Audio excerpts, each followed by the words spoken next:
Hey everybody, I'm Tommy and you are on the lifeboat. What's happening? Cheap Chick, good to see you. Roberta, I'm glad you're here. I really am. Heather Rhodes, good to see you. Cindy G, how are you? Barbara Waite, thank you for being here. This is going to be fun for me, people. I've talked about this before, but the Germans have a word called Schadenfreude. Bada bing, bada boom, good to see you. Hello, Randy Pearson. Hey, DS Kitty Diane, I'm glad that you're here. I just never have any idea what to call you. I'm sure my wife knows your name because she's that kind of person, but I'm bad at this. I'm a YouTuber, but I'm not a good one. Cat, good to see you. Vicky Hurley, how are you? Shello Wainwright. What was the name of that guy that sang the song about, hey, Buffy? What was the name of the guy that sang the dead skunk in the middle of the road? Oh, I don't know. Something Wainwright. No.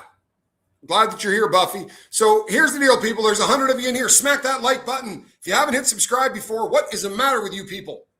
And if you have, make sure that you hit the bell for notification and hit all. Cat hair, man. I'm so tired of your cat. It's not mine, I promise you. Hey, good evening to you too. Glad that you're here. Hey, Tennessee girl. Mop man, glad you're here. Loving life at home. From Whidbey Island, Washington. You know what? We have Whidbey Island girl here. She's here often too, and that's great. I love it. We're well represented. We've got the world covered, which is kind of cool. So we were going to do the Alex Murdaugh, where that case is currently on the appeal, and I promise you we'll do it tomorrow. But if you cover true crime, things come up that are sort of time sensitive.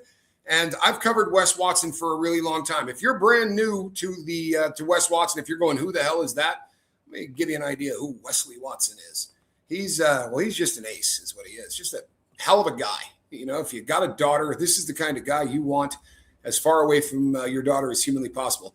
This big dude right here is Wes Watson. Now, he doesn't look like that anymore because he just kept getting more tattoos, one right after the other, did his head.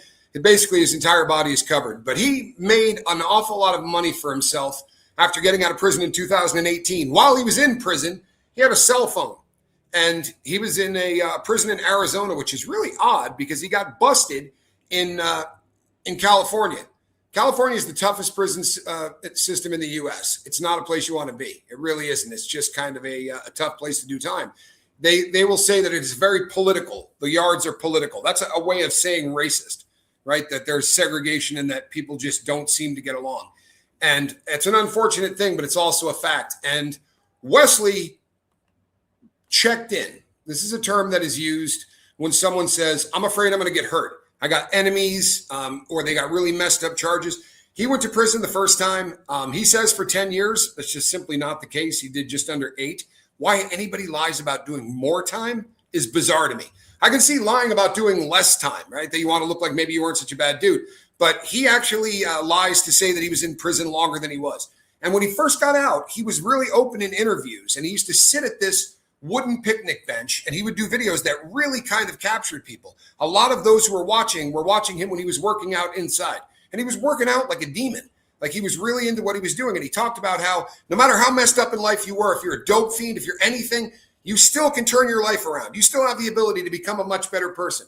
I really wish my chat was working. I hate YouTube sometimes, man. But my chat is not moving, Johnny Scavo. Yeah, it's a bit of a bummer. It makes it really... What's that? Yeah, I just hate to have to do that. There we go. Audra in Denver, good to see you. My wife is here.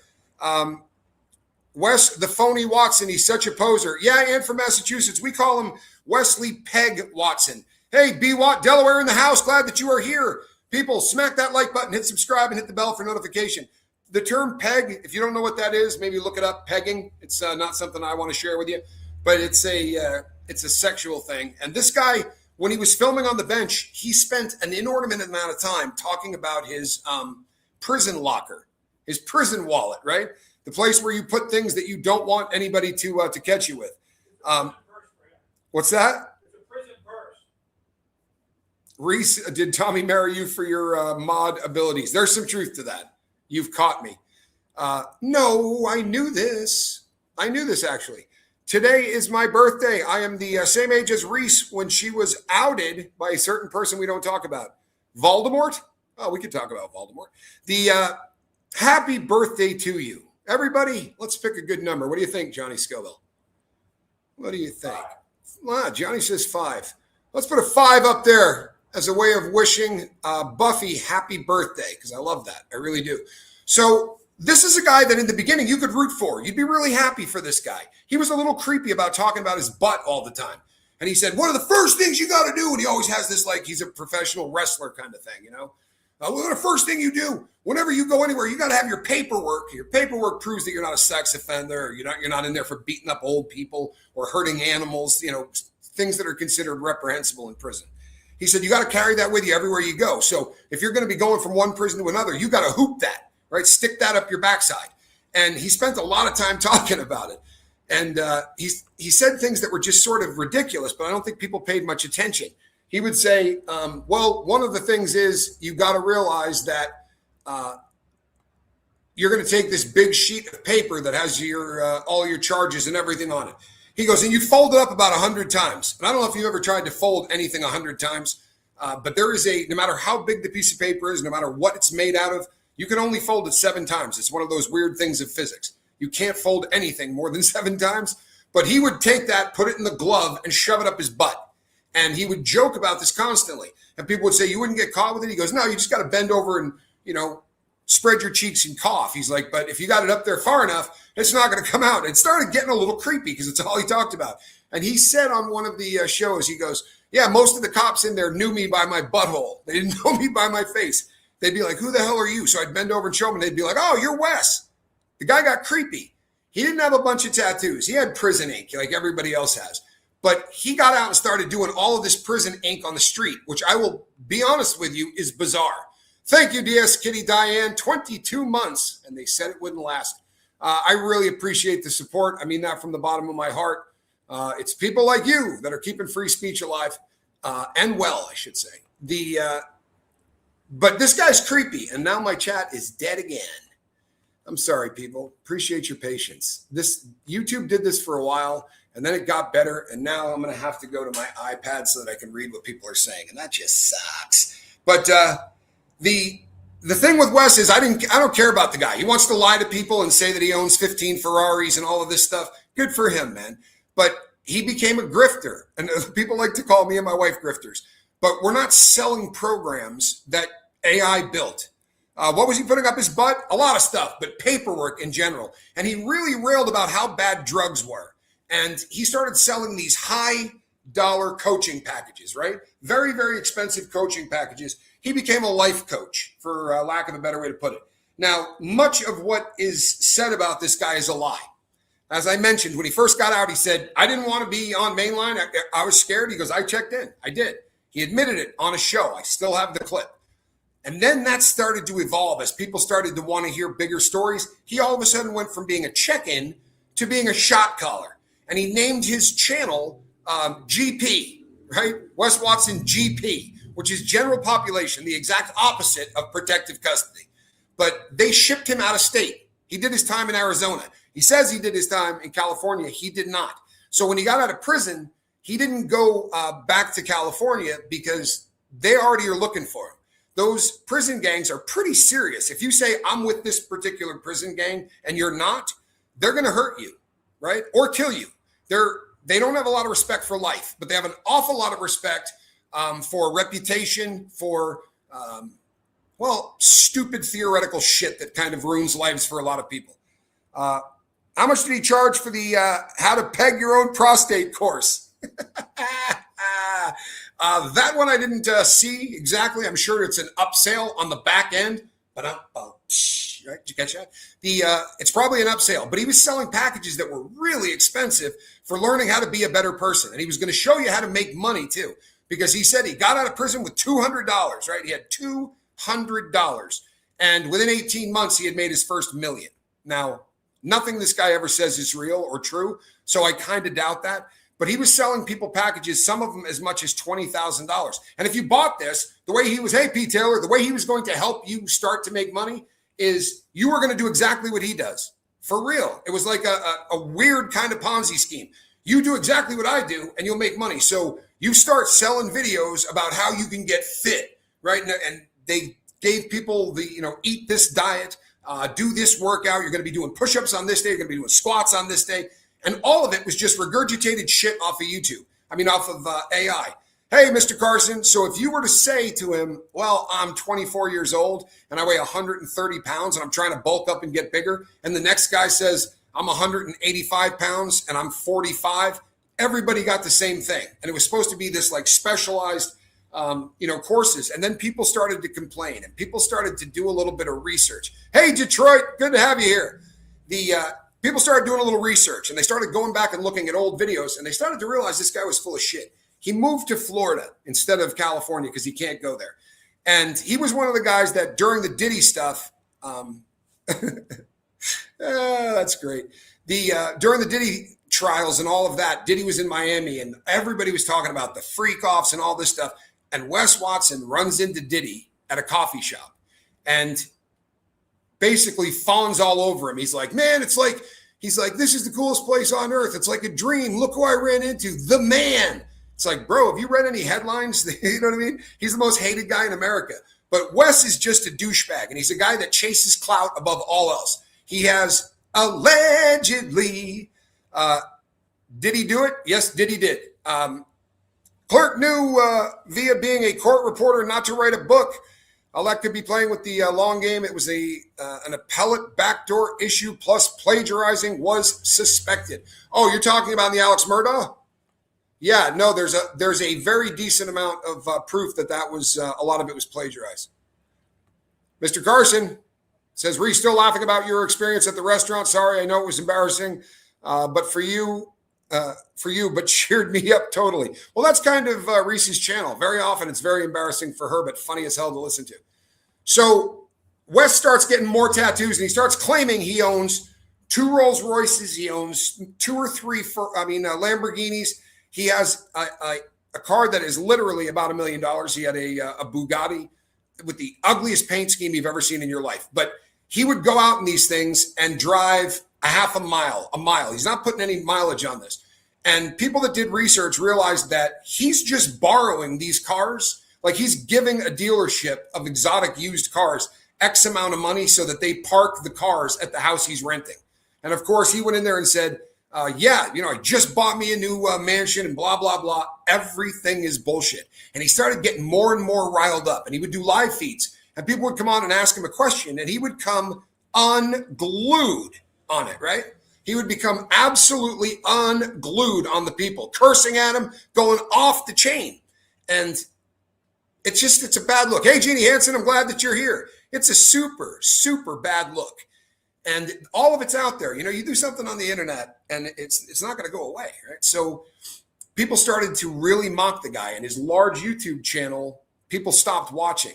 So he went back to Instagram and basically spent all the rest of the time there. But he's running out of money and he would challenge people all the time. If there was a troll that would, bust on him in one of the chats or whatever, Wes would say to the guy, hey, I'm at this gym at this address every morning from this time to that time. Bring your pussy ass down there and the two of us will go out here and handle it like men. He did this constantly. And then he picked the wrong cat. This dude was like 7 feet tall, black dude, just huge. And Wes is a racist piece of crap. There are terms that white Nazis in prison call black guys. It's not the N-word or any of those things, but it's still absolutely foul. And Wes has done this on multiple videos. He can't control his mouth. He can't control any part of his life. But this 7-foot monster, and that's actually what Wes called the guy when the cops were interviewing him. By the way, Wes is 5'8". He wears Chuck Taylors with 3-inch lifts in them. This is a guy, he got so pissed off that when he got arrested the first time, they put his height down at 5'8". And he was irate about it. And he's like, no, they just look at it and write down whatever. If you've ever seen booking photos, right, even if they crop them, when you're actually doing the booking photo, there's a ruler right next to your happy ass so that they know exactly how tall you are. It's not him just going, well, this is how tall the guy is. But he was more pissed off about that than he was about the fight. Anywho, the guy shows up and he goes inside. Wes immediately takes the weight belt he's got on off. Now, weight belts are made of leather, but there's a shit ton of metal on them, right? Especially around the buckles. And Wes attacks him. Before the guy does anything, Wes attacks him. smacks him with the metal end of this. And then he and a bunch of his goons that were also at this place attacked this dude. And Wes punched this guy, I'm not exaggerating, probably 20 times. No, I think they said 50? 50? Johnny Scoville says 50. He also kicked him in the face a couple of times. And I mean like a soccer ball. This guy was jacked up. His face looked like something you'd see on Halloween. Just not a good look at all, right? And the cops get called down there, and of course, he just starts going off on the cops. What the F do you want me to do? I'm famous. Everybody in the world knows who I am, and they just come after me. I didn't do anything wrong. You called the guy down there. You said, bring your happy ass down here, and I'll fight your pussy ass. That's what he said, right? The texts are out for the world to see. So this guy is suing Wes Watson for a lot of money, and there's a criminal case for assault. The first time Wes went to prison, he went allegedly, according to his story, he went to rob this guy because he had fronted him a bunch of dope, and the guy wasn't paying him back. And he's this big-time drug dealer. He has been since he was 14. Bullshit. You should talk about the college. Yeah, his stories have holes in it like you wouldn't believe, and I'll get back to that. But this case is now threatening to put him back in prison. He gets out on bail, but he's in a bad situation, right? A really bad situation, because he's called black people racist names. He's called Mexican guys racist names. And the white boys who would normally protect him, he's been lying about being a member of the Aryan Brotherhood. Man, maybe pick somebody else to say you're a homeboys with, right? He's got California tattooed on his head. He's got all of these tattoos. And his most recent acquisition, let's see if we can get this, because this is just nothing but fun. And if you know anything about prison, this one will make you laugh. This is, so this was the booking photo. That's the booking photo of Wesley Watson after the fight at the gym. All those tattoos on his neck, all that stuff he did after getting out of prison, right? And you know what? Look at him. He's not a bad-looking dude. I mean, I don't know what he looks like under that beard, but he's not a bad-looking dude. This is his most recent booking photo because he got arrested again. And he got arrested this time. Oh, how are you? Do you see the teardrop tattoo? Right? So on right under his left eye, he has a teardrop tattoo. You know what a teardrop is? You get a teardrop if you killed someone in prison. I assure you, Wes didn't kill anybody in prison.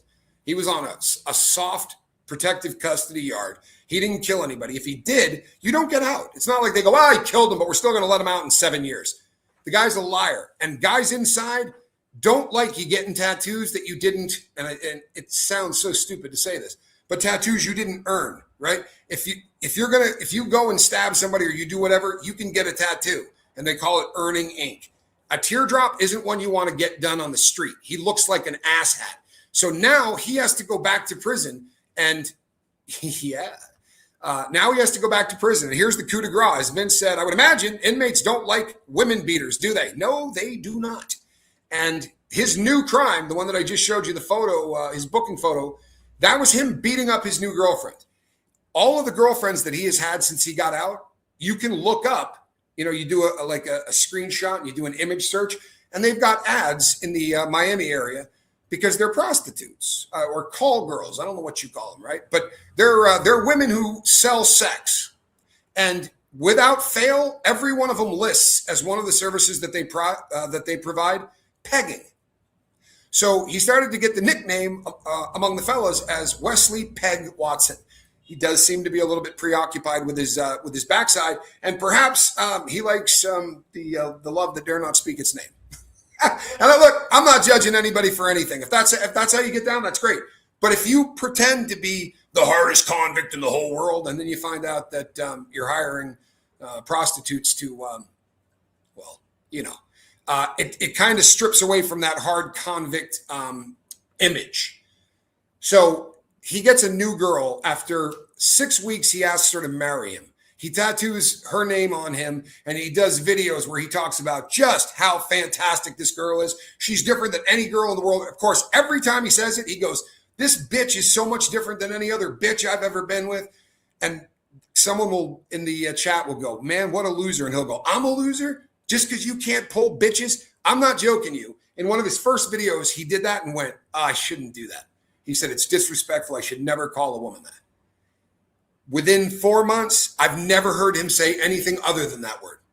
And all he talks about in the beginning is weightlifting, not doing drugs, not going out. And then like throwing a light switch, he goes, you know what? That weightlifting and all that life and working out, man, you're not getting anything done in life. You're not meeting anybody. You're not having any fun. He's like, it was stupid of me. You sold millions of dollars worth of this shit to people. And now you tell them that it's probably not the way to go. He now goes out to strip clubs every night. And the reason is he knows he's going back to prison. Bottom line. And he's an idiot, right? He accidentally filmed himself naked walking up a stairway. And he knows no one's going to be able to see him because of how he's filming it. However, between the stairs is a window. And this idiot posted this. He was able to take it down, but not before a lot of people got a hold of it. And not that it matters, but once again, if you're going to sit there and talk about what a stud you are and everything else, and he's made reference to the fact that he's hung like a horse. Turns out he's hung like a wood tick. And his reputation just keeps getting worse and worse. He is the biggest fake clown alpha male. He's a lolcow at this point. Right? He's one of those people that the only thing that people watch this guy for is to mock him. He probably gets, when he does a video, he might get 1,500 views, but every day on YouTube, there's probably 500,000 views of people that are just clowning on him. There's a guy called Trans Wes Watson, and he's actually talented as hell. He does really great editing, but he uses Wes's videos, but he puts lipstick all over Wes, and Wes freaks out about it, goes absolutely nuts. He can't not engage with trolls. It's a serious problem. I would imagine right now, as he's sitting in jail, this is killing him because he doesn't have the ability to even know what people are saying, but he's got to know that they're having a field day on this. He beat this girl after giving her allegedly a 15-carat flawless diamond. 15-carat flawless diamond. Well, that is just, he has a pinky, Debbie. That's not my pinky. Kind of big hands, but he does have a pinky. It's not a good look. It really grub worm wearing a turtleneck sweater. I'm sorry. Schadenfreude, right? The German word to take pleasure from someone else's downfall. I'm loving this because this guy roll of dimes. Well played, Cindy G. He's a bad guy. So he takes this girl. He buys her a brand new set of tatas. Right? She got new boobs because apparently he likes to engineer his women. He doesn't like to fall in love with them the way that they look. He's more into engineering it.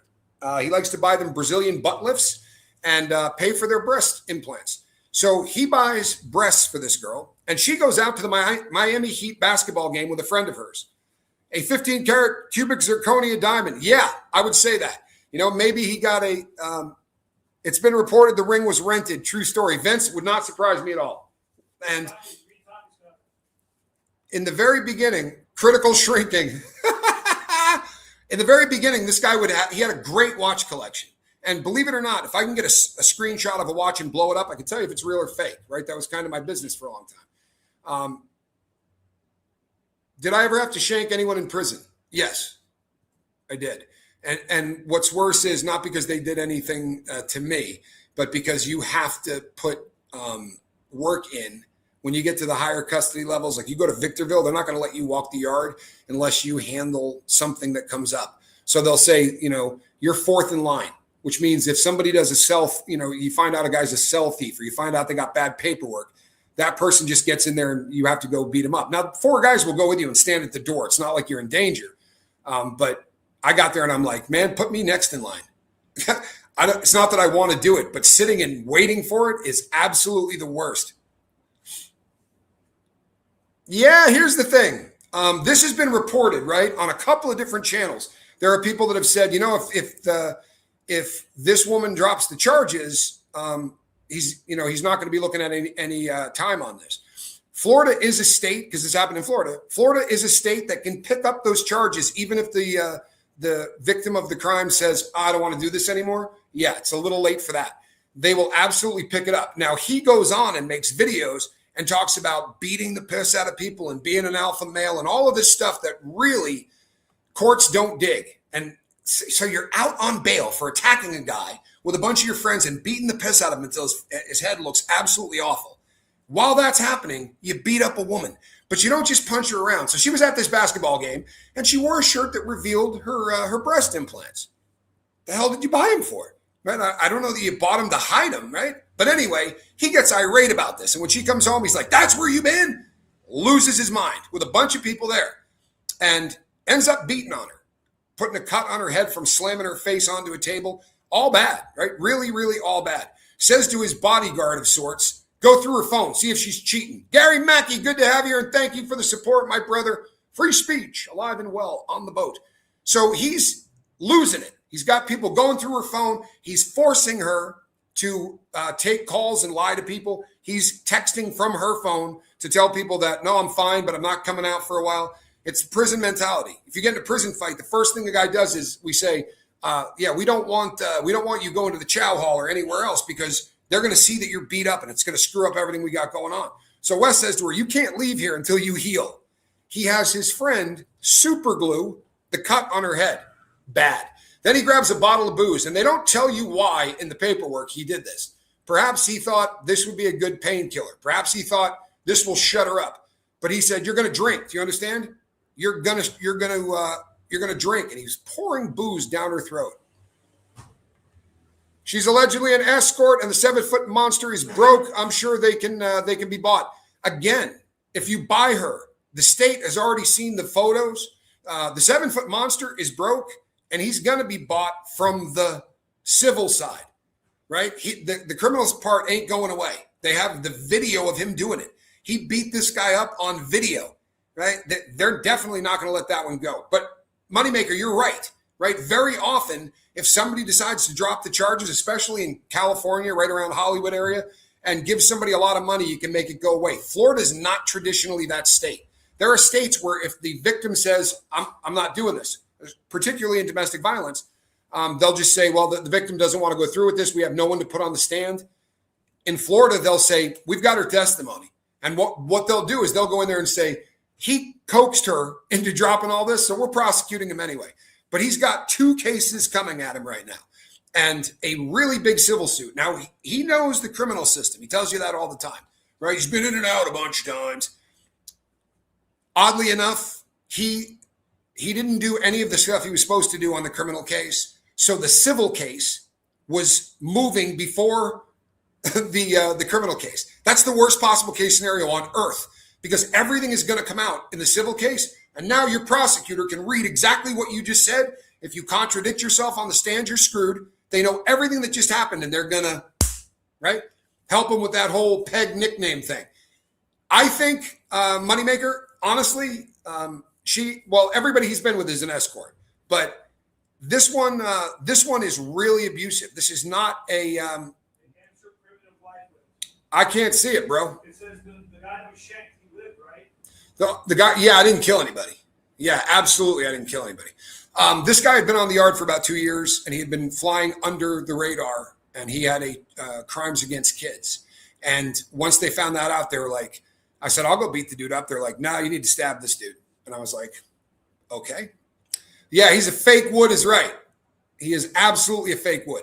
But he's going to now be doing time. And I think he's going to do it on both of these charges. Here's why I don't think that there's any chance they'll allow them to drop either of these, right? Because his first time in prison was for beating the hell out of somebody. It was a violent assault, felonious assault, right? The worst you can get. He used a weapon in that one. It's not a gun, but he was beating somebody with something. In the second one with the 7-foot monster, he beat this dude. And if you get in a fist fight, honestly, it's not that big a deal normally. They can write it off as mutual combat or whatever. This guy didn't lay hands on Wes, and Wes didn't stop. It very much looked like how you do it in prison. It looked like he was trying to kill him. Can I get a 50th birthday shout out? I'm officially the old person. You're in the old person club today. Well, look, I will give you a shout out, but if 50 starts the old person club, I'm going to have somebody with a wrench get rid of you. What does that make me? No, happy birthday, Anita Card. I am so happy for you. And you know what? You share a birthday with Buffy. That's so cool. That is so cool. And thank you for being here, Anita Card. I really appreciate it. Lisa Palmer, look at this. Greatest Bumblebee dude. Holy hell, the chat's working again. Thank you, YouTube. The reason I'm not putting comments up is because every time I do, the chat, it looks like it stopped again. So here's why they're not going to let any of those go away, Moneymaker. he's going to get the bitch on this, right? The habitual criminal offender, because all of the crimes that he's facing 2 right now that are both violent assaults, and one's against a woman. On top of the violent assault, he didn't let her leave, right? So it's like kidnapping, but it's not. She was held against her will, but it is a bad crime to have on there. All of these things are felonies while in the commission of another felony. They're going to give this guy either the small habitual offender or the big habitual offender. And the big one can double your sentence. He's going to request for PC if the AB or or the circle or any of them. Yeah, you're absolutely right. Or even the dirty white boys. I mean, there's even the people that don't necessarily ride with them, right? People that may get along with them sometimes and not others. There's nobody that's going to allow that dude to walk a yard. You know, there's just nobody that's going to allow them to walk a yard. And the prosecutor and the judge have already made it pretty clear they hate this guy. And not because of the tattoos or any of that, because he can't keep his mouth shut. He's doing all of this civil stuff, and he's threatening the prosecutor, the lawyer in the civil case. He says to the guy, you know, you don't know what it's like to have people go after you like this. What if I were going after you at your house and coming out there and going after your kids and your wife? Guess what, man? Like, that's probably not a hypothetical that you want to put out there. And then he calls him an asshole and says he doesn't make any money. Like, it was the craziest crap you've ever heard in your life. He can't control himself at any level. Is there something I missed from my time in prison?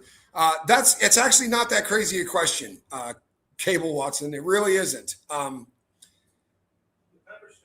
No, there's actually a couple of things that I do miss, for real. And it's going to sound crazy to a lot of people, but the respect level, right? You know, if you've never seen it, then it probably won't make sense, because they'll go, blacks and whites don't get along in prison. That's not the truth. Blacks and whites don't hang out. But the amount of respect that everybody gives everybody, you'll hear "I'm sorry" or "excuse me" 500 times a day in prison, because people don't want anybody thinking that you're being a dick or you're trying to pick a fight. So I remember getting out of prison, and I'd been down a minute, and they give you your card, right? It looks like a Visa card, except the picture of you on it, you're wearing orange, and there's the ruler next to you. It's obviously a booking photo, but they don't give you cash anymore. So if I had $150 on my books or whatever, they gave it to me on a card. So the first place I went when I got out, I was like, pull over, I'm going to use the ATM machine.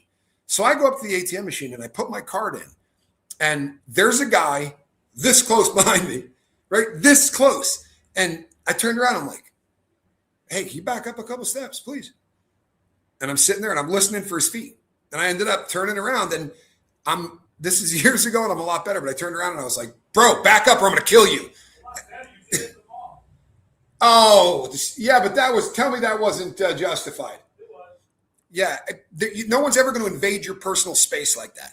And believe it or not, like when I was at Victorville, you could take your radio off, stick it on the desk you're sitting at, and then absolutely walk to the chow hall, do whatever you want. Hey, Diane Miller, good to see you. You can just walk to the chow hall and you got nothing to worry about, man. He can't make $100K bail. Yes and no. So the bail, and I'm getting to this. Thank you so much. I'm glad you're here, and thank you for the support. It means the world to me. This is the good one. Right? Here's the good one. I think he can make the bail, and maybe not, he probably didn't put up the whole 115,000. He probably put up 10%, right? Through a bail bondsman.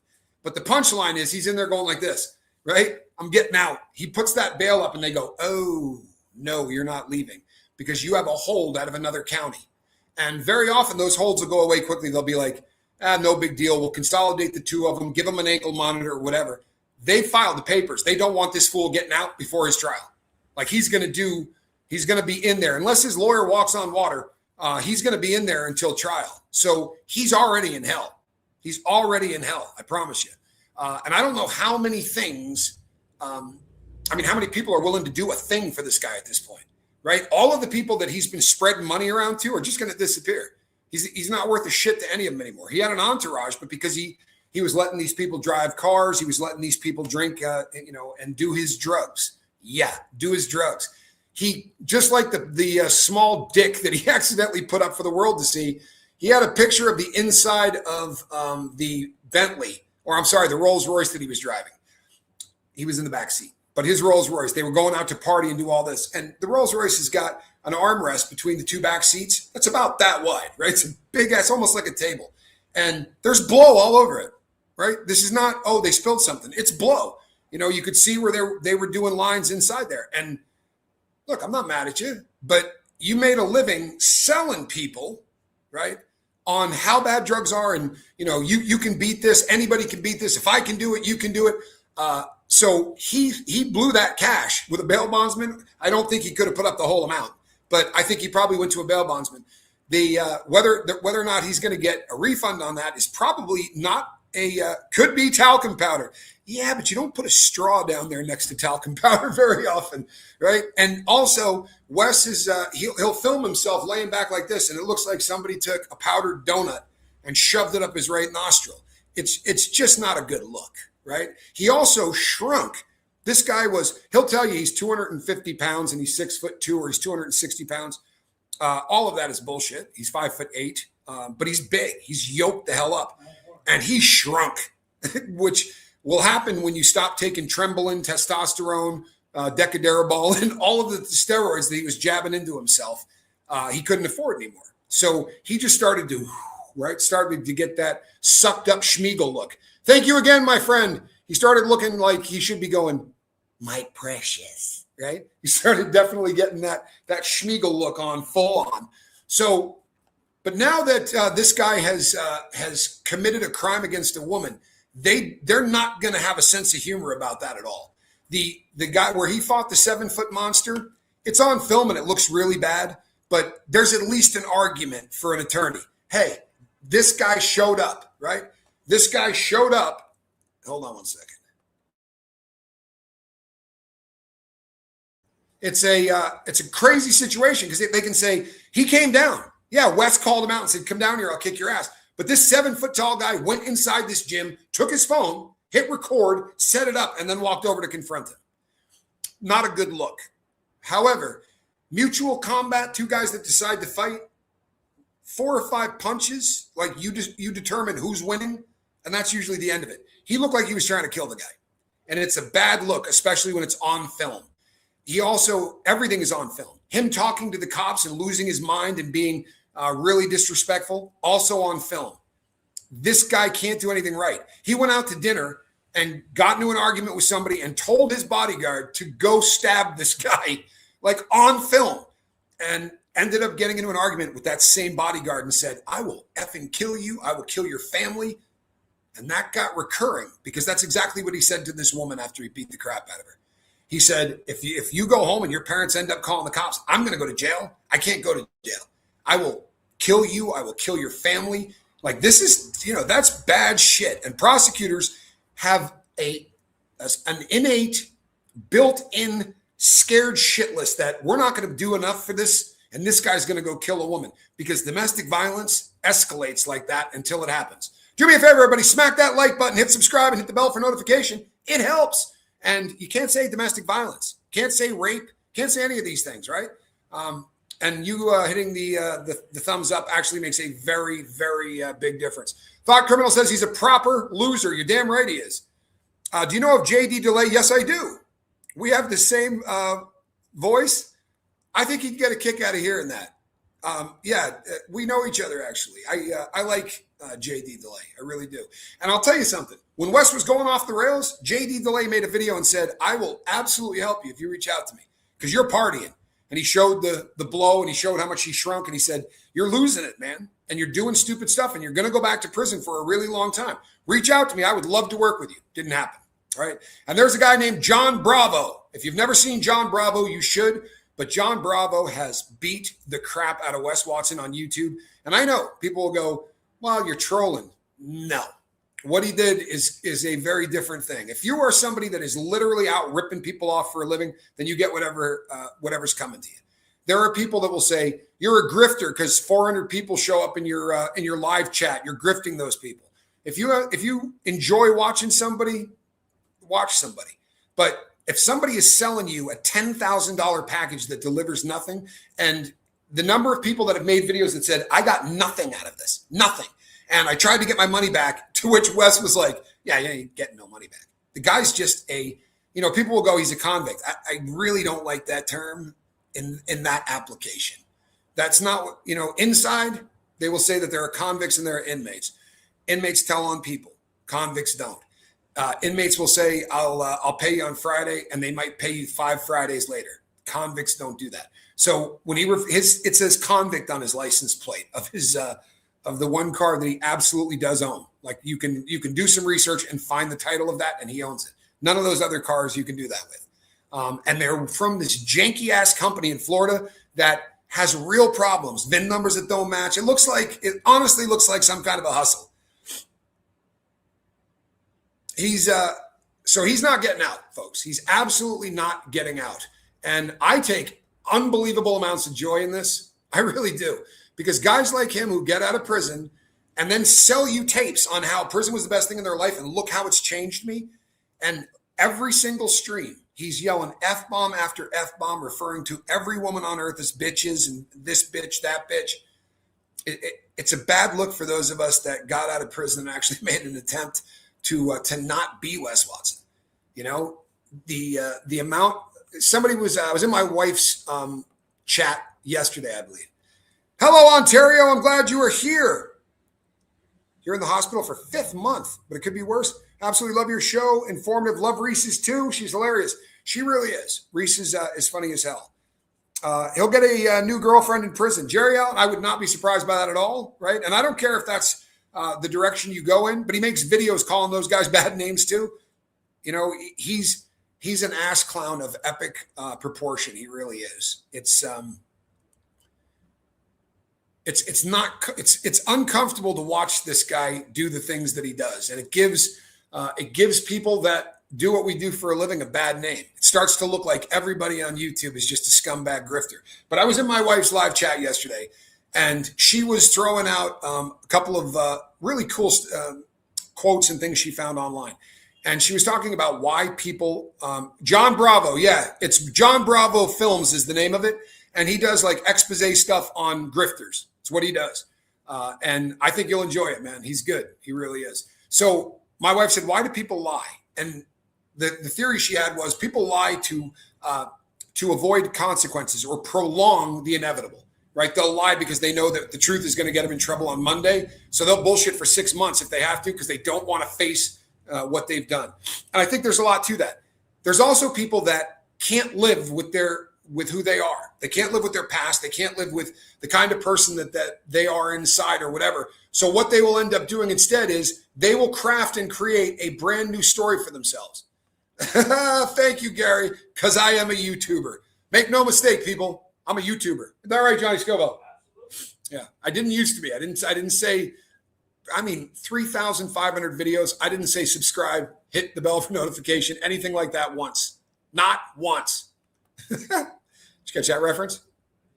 But I think that's where we're at with Wes Watson. He didn't like the fact that the real story was he's a check-in. The real story was he wasn't a drug dealer. So if you go back to the beginning, and this is a great piece of advice to anybody that's into true crime or anything else. If you hear a content creator say, I started dealing drugs when I was 11 or 12 years old, and by the time I was 14, I had already bought a condominium, right? And I had also already bought a jacked up truck.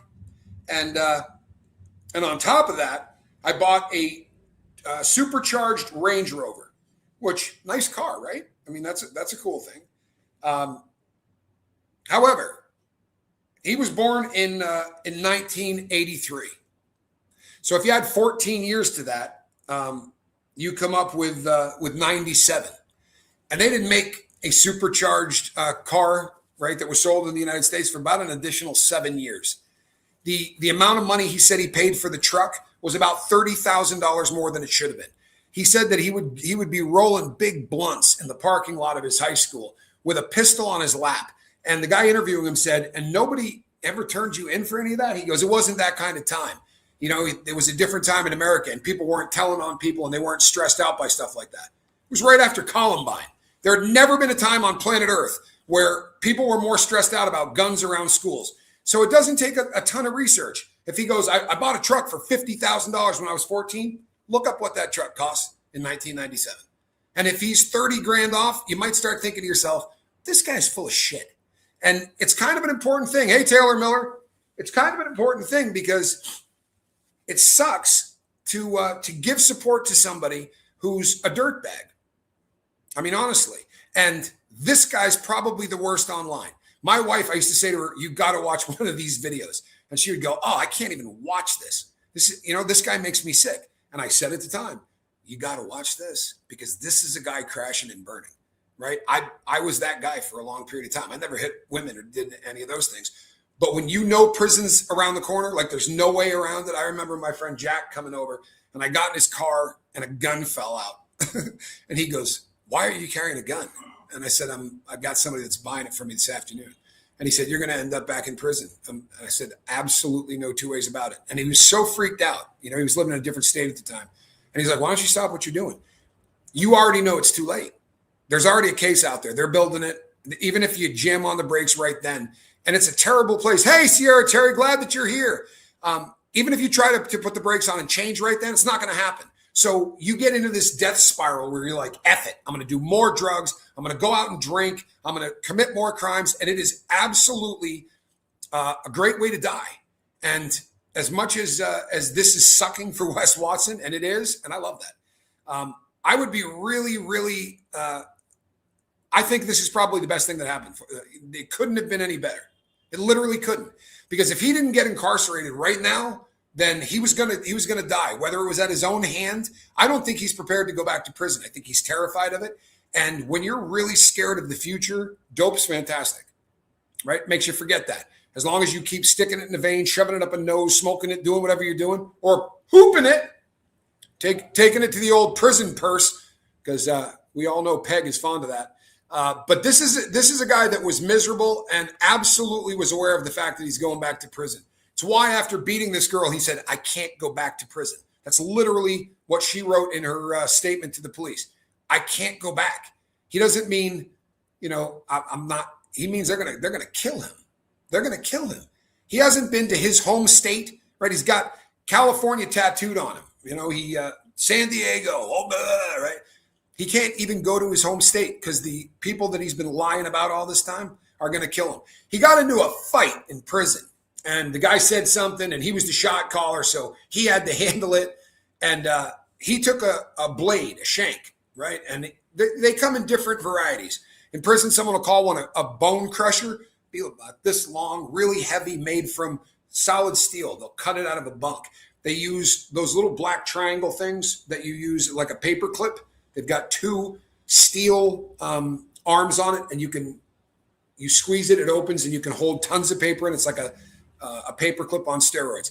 If you bend one of those and break it, that metal will cut steel. I mean, it'll take a long ass time, but they'll draw out the blade that they want, and then they will sit and scrape that thing. And over the course of 4 weeks, a month, depending on how much time they put into it, they'll literally cut that blade out of that thick ass steel, and they'll sharpen that thing. Really dangerous. Usually not particularly sharp on the sides, but it's got a really good point. And then there are people that will take razor blades and they will melt them into something plastic and get, a row or two of them. And those are really hideous. You can cut people really badly with those. And that's what Wes had in his story, which I assure you never happened. But he went into the guy's cell and cut him. And he said he cut him from his ear all the way down, right? Almost to the neck where it would have gotten an artery or whatever. And what did he say it took for stitches? It was like 180 stitches or something like that. The warden at Victorville got cut from his shoulder down to his waist, and he had 72. I went on every site you could get on and said, is there any way possible that it would have required this many sutures to fix? And they said, even if it cut all the muscles, and he was counting the ones that went in underneath, it was like 4 times the amount was exaggerated. And this is the story of this asshole's life.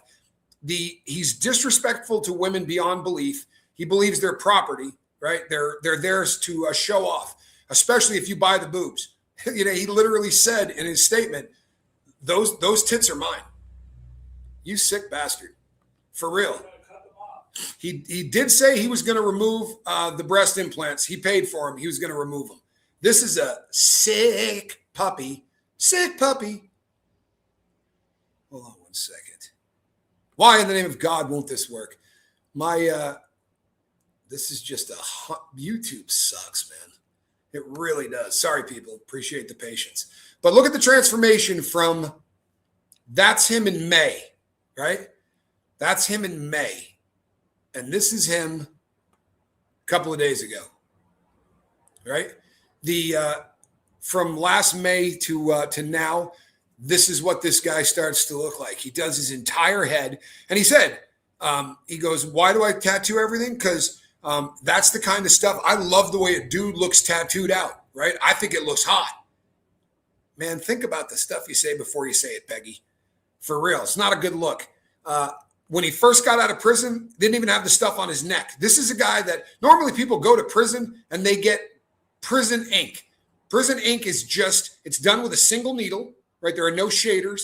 Takes a long time to do. You make the ink yourself by burning paper and burning wax and shit to catch the soot and then mixing it with water. Why would you do this stuff on the street? I mean, if you really love tattoos, why not get some color in it or whatever? I had a reduction surgery, over 800 stitches. Good Lord in heaven. God bless you. Looks like he wants the job. Yeah, maybe. Karma is a witch. Wouldn't want to be Peg Watson. Neither would I. I promise you, every gang in there wants this dude. The term is greenlit, right? And he's got nothing coming from anybody. I mean, there may be people stupid enough to not know about all of the stuff he's done because he is half-ass famous. He's infamous is what he is. He's infamous. He wrote a book.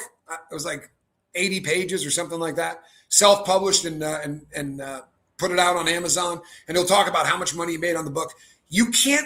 There's no way to back up any of the claims. There are people that have done deep dives into this fool. He had to be breaking the law in one way or another, because if you take what he claims, to be doing and how he's making his money, he may have made 800 grand, which is a shitload of money, right? Make no mistake.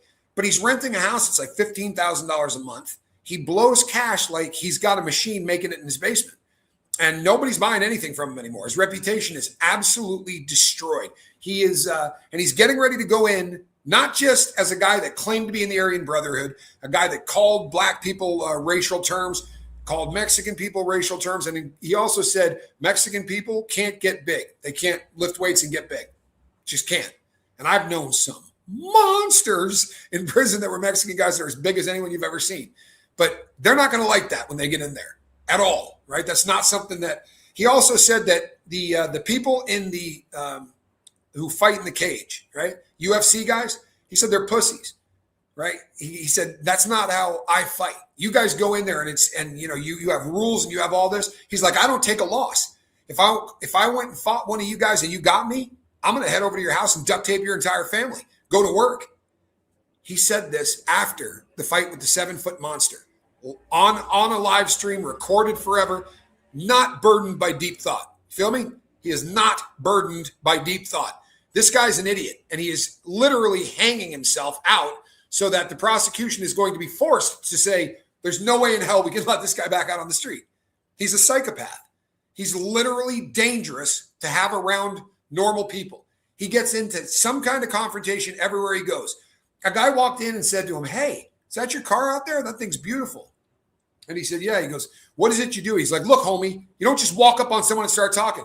And the guy he goes, I'm a big content creator, whatever. And the guy's like, the dude was like, F you. What the hell's the matter with you? But this is a guy that cannot keep his nose clean. And there's not a prosecutor out there that is going to want this dude to be back on the street. And for that reason, I think we're absolutely going to see prosecution. I think we're probably looking at 30 years plus. I really wish I could interact with you guys, but YouTube is not giving me any chance at that. Let's see if I can get you over here. I'm not happy about it either. It is a large part of my show is hanging out with you guys and answering questions. But for about the last 10 minutes, there has been no ability to see any of these comments, which just sucks. Bear with me for 1 sec. There we go. The guy's a menace to society, and that's how he's looking right now. He has one teardrop from what I see. The other side isn't tear. No, he only has one teardrop, but he got it on the street. You can't go into prison with a teardrop that you got at a tattoo parlor, right? They're not going to put up with that stuff. And on video, he said that he was in the Aryan Brotherhood. These people inside, in many yards, there are guys with cell phones. They're watching YouTube. he's going to go to yards. People seem to not get this. Like I had guys say, there's not YouTube in there. What does he got to worry about? There are guys going to prison every day, right? Every day. There are guys going to prison that were probably subscribers to him in the beginning. He's in a world of hurt. I promise you he's in a world of hurt. And it's sad to say because normally I'm pretty fond of saying I don't want to see anybody go to prison. I want to see this guy in prison. He's not a guy that can be in society. He's no shit of danger. If you're a person that can't control yourself, and I've been in fights, right? Most guys at one time or another have been in fights. If you've been to prison, you've been in a bunch of them. But you don't try to kill everyone you get in a fight with, right? That's a dangerous way to go. And if you could see him in that gym, I wouldn't put it on my channel. I'm disturbed as hell by it. This guy was incapacitated on his hands and knees, and Wes was just sawing logs on this guy, just punching him as many times as he could in the head. On the bright side, he doesn't know how to throw a punch. It's one of the things a 7-foot monster had going for him. If it had been a guy that really knew how to throw a punch and threw that many of them, he'd have been dead. But the kick to the face, I mean, who does that? Psychos. He's a stone cold psychopath and he needs to be put away. And I am going to, for one, I'm going to celebrate when the guy does. It's going to be a better country and a better world if he's behind bars.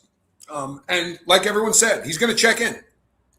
Hey, Punisher, good to see you. He's not going to walk main line. There's no chance he's going to general population. He can't.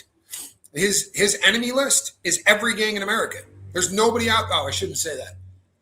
The gay boy gangsters. The gay boy gangsters might not be pissed off at him. Everybody else is going to be. Or the Deuce Fives. There are some dropout gangs, like you were in this gang, and you snitched on somebody or whatever, and you had to drop out. There's a gang for all those people that have already dropped out.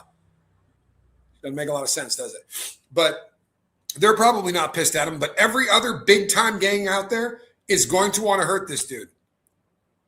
What's the difference between a prison teardrop tat and a tattoo shop teardrop tat? So here's the deal on that. That symbolizes in prison that you killed someone inside. So you were sent to handle something or whatever. You stab somebody with a shank. Even if he checks in, he's still going to get beat up. I agree with you 100%. This is another thing that people don't seem to understand. So it represents something. It represents that you killed someone inside. So if they find out you got that on the street, you're a bullshitter. You just went and got the thug makeover. You know what I mean? And look, I got Alice in Wonderland. I didn't have any political ink. I wasn't doing any of that. I didn't play that game. I didn't join any gangs. I didn't do any of that. You know, I did a long time, and I walked that crap alone.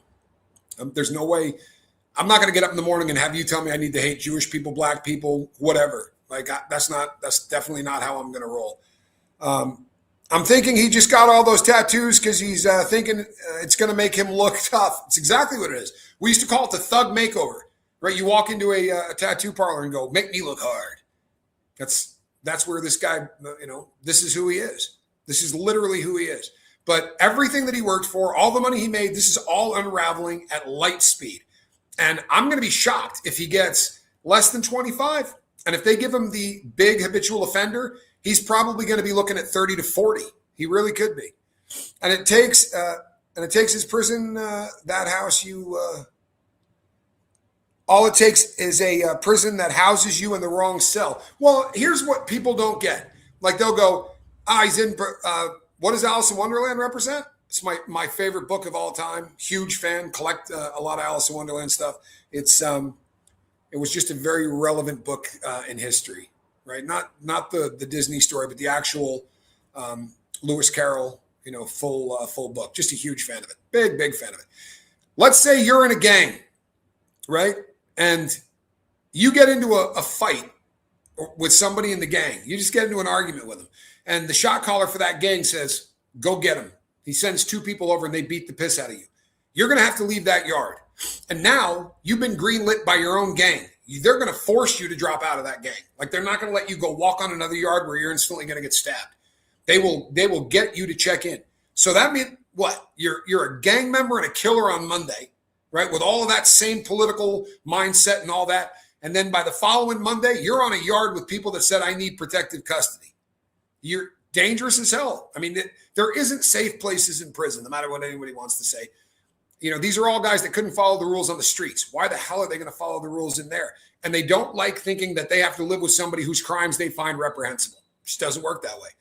And people go, why is one crime okay and one crime isn't? So here's the best way I can describe that. No matter what it is you did, hold on, sorry. No matter what you did as a crime, if the fellas can think, all right, I can see that.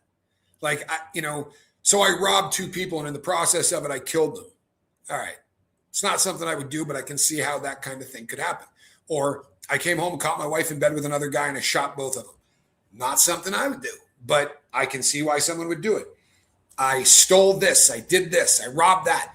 All of it, people can say, not the kind of crime I would do, but I can understand why someone would do it.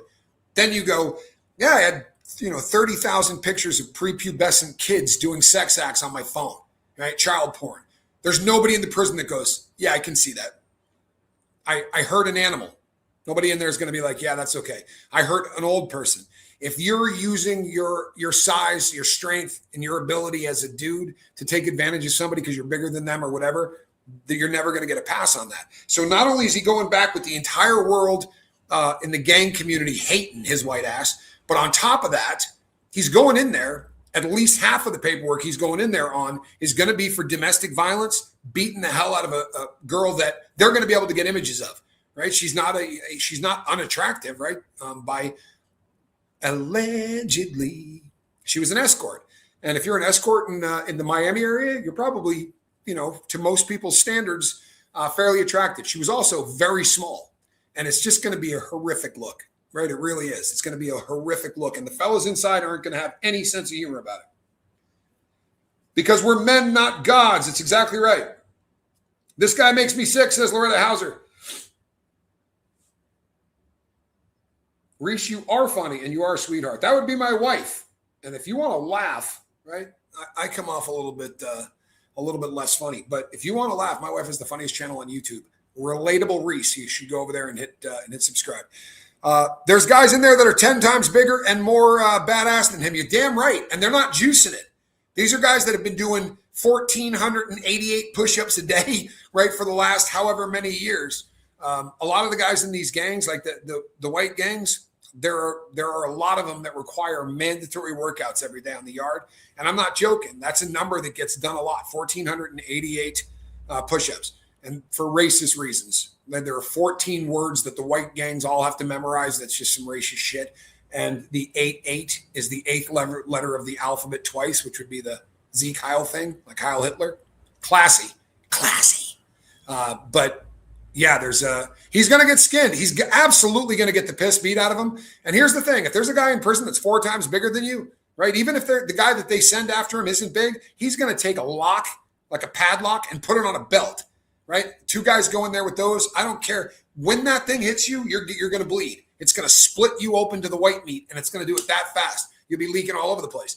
And if they think that he has a chance of winning against the people they send, then they'll send in 4 guys. It's not a lot of sitting around going, well, is this a fair fight? If 2 guys start beefing in the day room, they will make sure that there aren't going to be people jumping in on that. The 2 white boys will go catch a cell and beat each other up or whatever, and probably be friends by the end of the week. But if they're sending somebody after somebody, they don't care about fair fights. That dude's been deemed a scumbag. They want him off the yard. They want to run him upstairs. They want to check his ass in, right? And this guy's in trouble. I'm telling you. They're not going to be able to send him anywhere where he is not going to be in danger. And I'm sorry, but I'm not sorry. I think it's awesome. He has been so abusive to so many people. And I knew he was going to get into trouble again. I've been calling this for so long. I said, there's no way he is not going to catch more charges, right, before he goes to court. So now he's the first trial that's coming up is going to be for fighting this guy at the gym, the 7-foot monster, and punching him and kicking him in the face on film. That's a hard one to beat. These crimes are separated by a period of time, right? A little less than a year, I believe. So you know what happens with that. So if he gets convicted of this first one, now he's got 2 violent crimes already on his jacket, violent assaults, both times using some kind of a weapon. So the next one, the one that he just did for this domestic violence, is going to give him the habitual criminal offender. And that designation takes your sentence and in some cases doubles it. He had 5 felonies he caught for beating this girl. 5 of them. Do you think he'll survive prison? He very well may survive prison. If he does, it's going to be because he decides he's going to do something to make himself safe. I'll be honest with you, I would never want to do any of the things that you would have to do to make yourself safe. Let me see here. Question, Cable Watson says, is there as much rape and murder than films and television portray in prison? No. On television and in movies, they would have you believe that all day long you're getting stabbed, right? Either by a knife or a penis, but all day long somebody's trying to stick something in you. I did 13 years in prison, and there was one rape I was absolutely sure happened, and I heard a couple of times in the each cell has got vents, right? And you share that little vent area, right? And I've heard stuff in the vents that sounded bad, but it's not, it's not like when you go to the shower, there's a chance someone's coming in on you. It just isn't like that. It really isn't. And I did a state rip and I did a federal rip. And when I did it in the state, there was like 8 shower heads in the shower. They've done away with that almost everywhere in America. They passed a law called PREA, which was the Prison Rape Elimination Act. Now, I will say this. It's different by every car, every race. There are some cars that completely accept that. The white boys don't. They view it as even if you're going to rape somebody, you're a sex offender too, right? You're now a rapist. You're what they hate, and they don't put up with it much. However, good to have you here, Natalie. However, he's in Florida, Tim Trimble. They will sell guys. The white boys, if you got bad enough paperwork, they'll say to another race, you can take them and have any fun you want with them. No joke. So it does happen, but it's really rare. And as bad as this is going to sound, because that should never happen to anybody, that's the only community on planet Earth, right? As soon as somebody says, this guy's busted, he's going to jail, first thing everybody says, don't drop the soap. Hope he gets a big cellmate named Bubba who's horny. That's the only place where you can joke about rape and have it be funny. But it's I wouldn't want to see that happen to us. I really wouldn't. It's just that's foul in every one of its there's nothing about that ever that's okay. That said, I think that that's the kind of bridge that if you build, right, if you're going to prison because you beat on women, whatever happens to you happens to you. I don't want those kind of punishments to happen, but I'm not going to lose any freaking sleep over it either. I'll be honest with you. This guy is as bad as they get in terms of human beings, man. You're right. Tommy Bird says no juice at all in prison. Their orange juice isn't even real if you're lucky enough to not get it. Yeah, no, they're not hooking you up with any real juice. Hey, prayers for Natalie in the hospital. Absolutely. Your mom is in the hospital? Hey, No, Natalie Travis. Yeah, read it. Oh, yeah. You can read, can't you? I'm sorry. It was low-hanging fruit. There we go. I put a 1 up there for you. I hope everybody can do that. Tommy, I did time in Texas, and it's bad here, or at least it was when I was in there. Oh, I'll say this. There are states that, and usually the down south ones are bad, are really bad.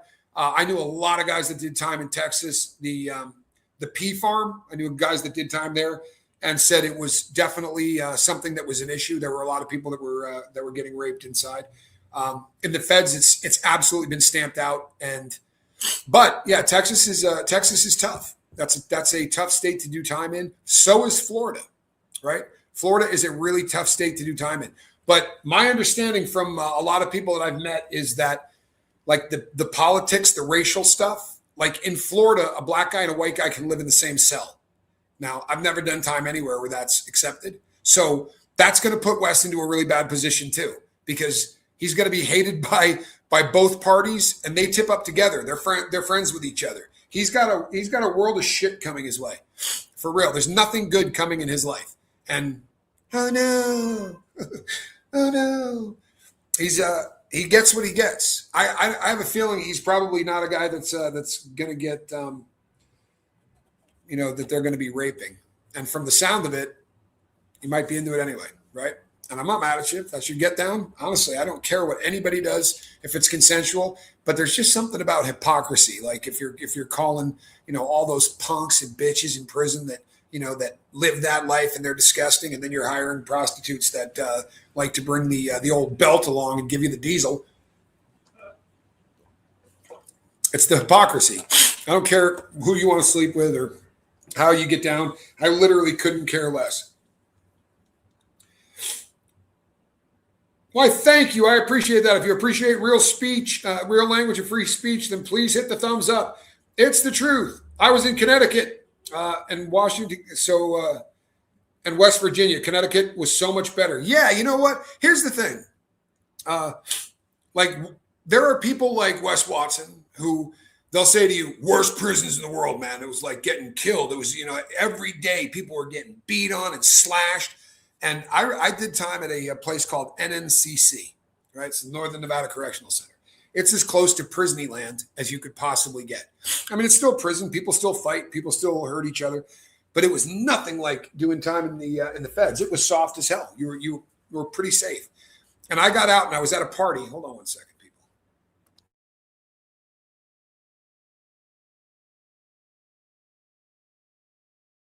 I got out and went to a party and there was a guy there and he's telling these prison stories. And he's like, man, it was on and cracking.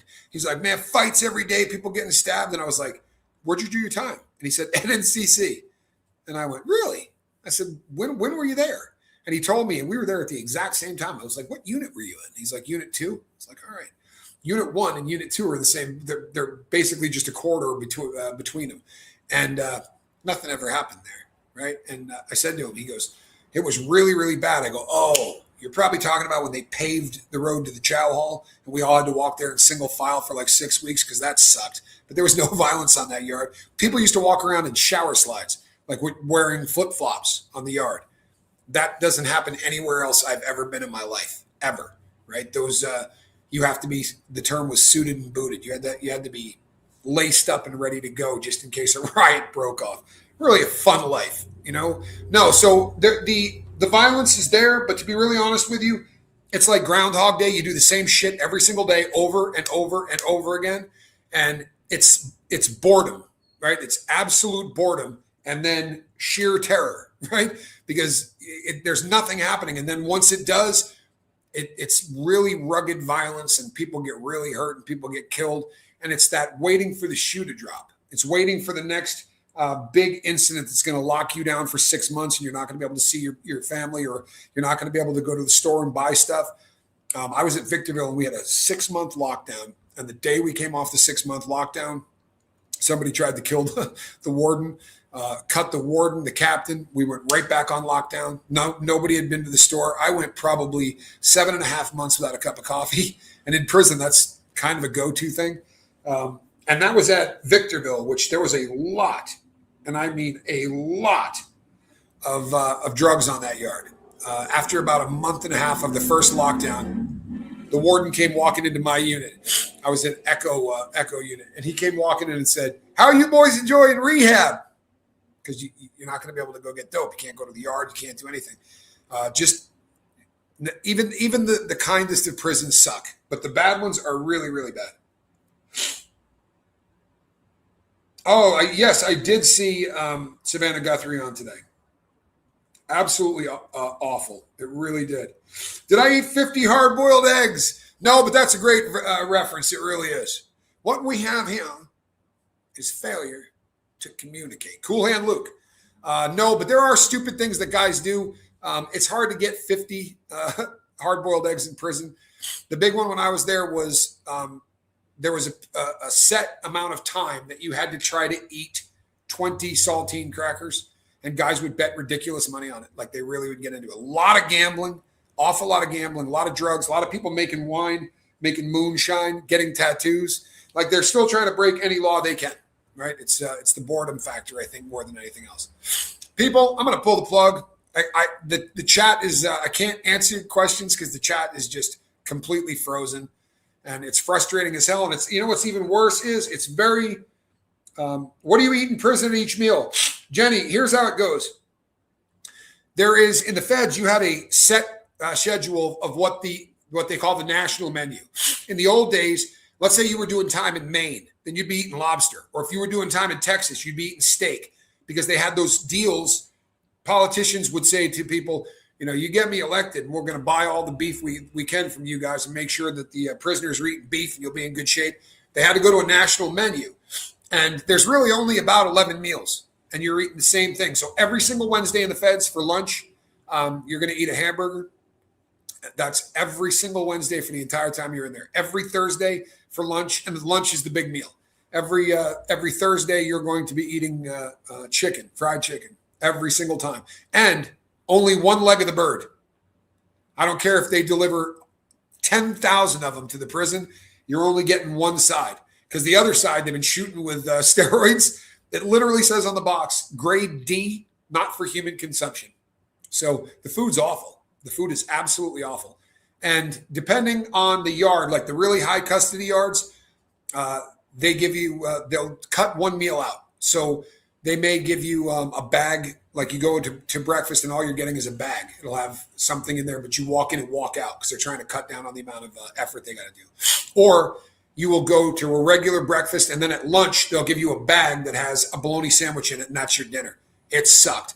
Yeah, and if you're able to go to the store, you're eating a hell of a lot of ramen. A hell of a lot. And in the feds, $4 a day in the state, I was told $3.75 in the feds, so it's pretty close to that. However, I did the purchasing when I was at Terre Haute. I was the guy that worked in there and helped purchase all the stuff. And it's a really,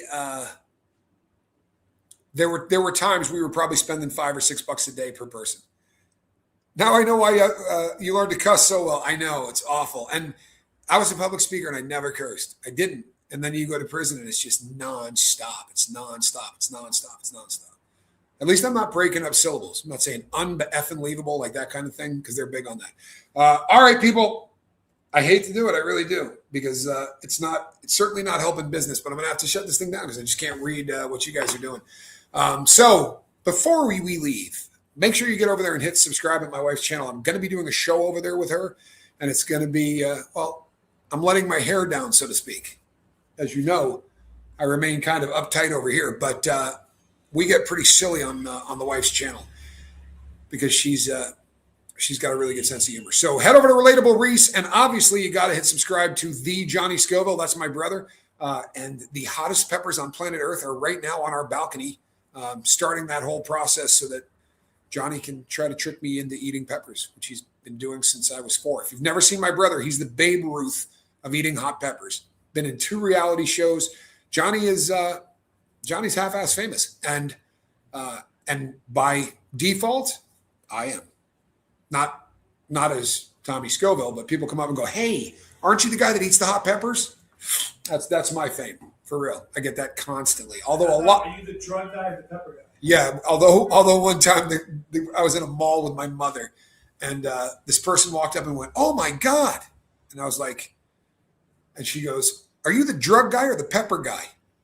And my mom just went, "Beautiful." My 2 sons, one eats hot peppers and the other's known for being a drug addict. Woohoo! I know she was proud. All right, people, head over there and hit subscribe to the nepotism people. Hit my brother and my wife, and I will see you tomorrow. We're going to be doing the Alex Murdaugh thing tomorrow. Be looking in the day. I'm doing 2 videos tomorrow. I've got a second one that's going to be up too. Between now and then, you should probably be continuing to pray for the Guthrie family. And if you feel, what's that? Natalie's mom. Yeah. And for Natalie's mom, please, who's in the hospital. I'm Tommy. We'll see you on the next one. God bless. Reese, you know what time it is. All right. Good night, everybody.